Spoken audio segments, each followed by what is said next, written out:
안녕하세요. 대출 쉽고 간단하게 팩트만 체크해서 설명해드리는 이주론입니다. 만나 뵙게 돼서 반갑고요. 처음으로 글을 올리는 거라서 많이 부족하겠지만 너그러운 마음으로 이해해 주시고요. 앞으로 점점 더 발전해 나가는 모습 보여드리도록 하겠습니다. 저는 대출 업무를 신용대출 15년 그리고 담보대출은 현재 5년 차에 접어들어서 20년째 대출 업무를 하고 있고요. 예전부터 유튜브를 해보고 싶다는 마음을 많이 가지고 있었는데 자신감도 없고 하다가 이번에 용기를 내서 처음으로 영상을 올리고 있습니다. 편집 기술도 없고 많이 부족하겠지만 어려운 각종 대출 정보를 쉽고 최대한 간단하게 팩트만 체크해서 이해하기 쉽게 설명해 보겠습니다. 오늘은 신용대출 상품 중 하나인 정부자금 대출 햇살론에 대해서 설명해 드릴 건데 요즘 내 집이나 차가 없으면 대출 받기가 너무 힘들죠. DSR 정부 규제로 인하여 연봉 이상 대출을 받을 경우에 추가로 대출을 받기가 정말 쉽지가 않은데요.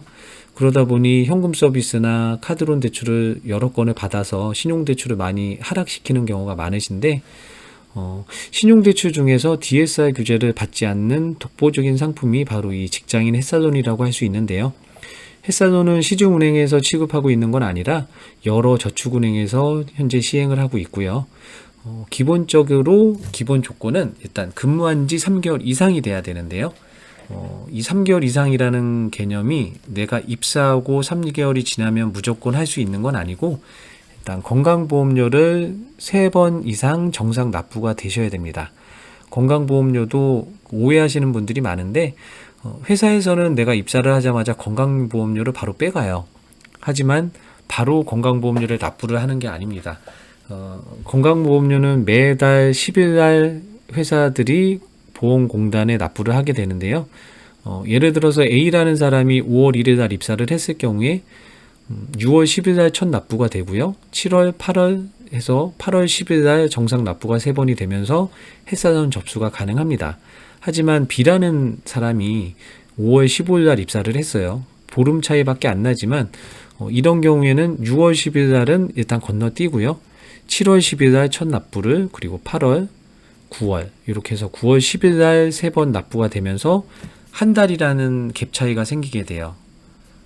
그래서 그 점에 대해서 유의를 하시면 될 것 같고요.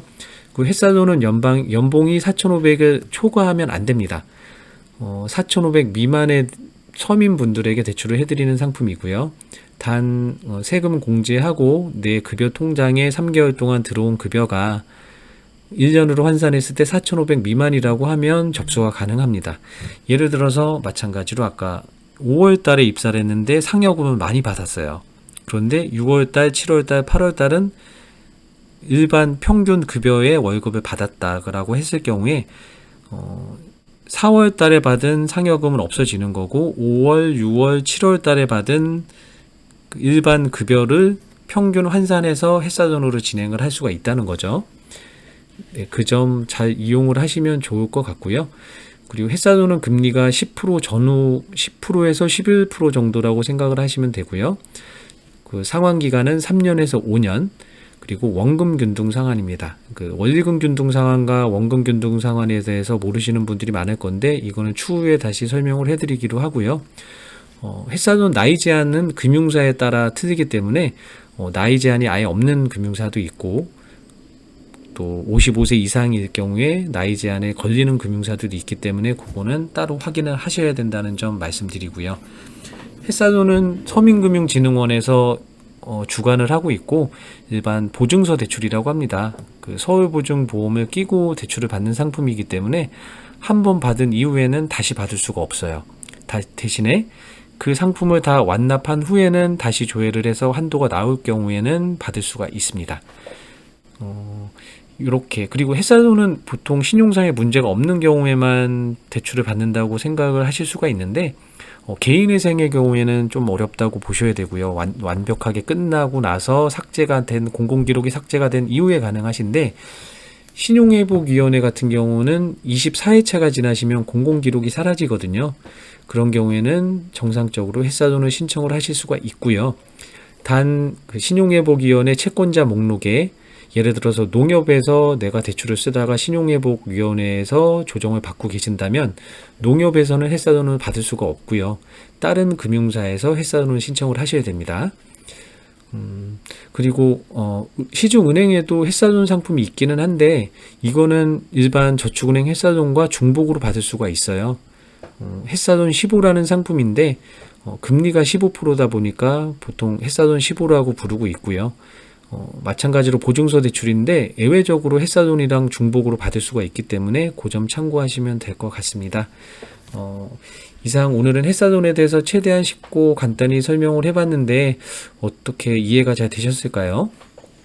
제 영상이 조금이라도 도움이 되셨다면 구독과 좋아요 부탁드리고요. 추가로 햇사돈에 대해서 궁금한 점이 있으시거나 그 외에 다른 대출에 대해서 궁금하신 점이 있을 때는 위에 나와 있는 번호로 전화를 주세요. 제가 아는 범위 내에서 최대한 쉽고 친절하게 설명해 드리도록 하겠습니다. 그럼 저는 다음 영상에서 다른 대출 관련 설명으로 다시 찾아뵙겠습니다. 감사합니다.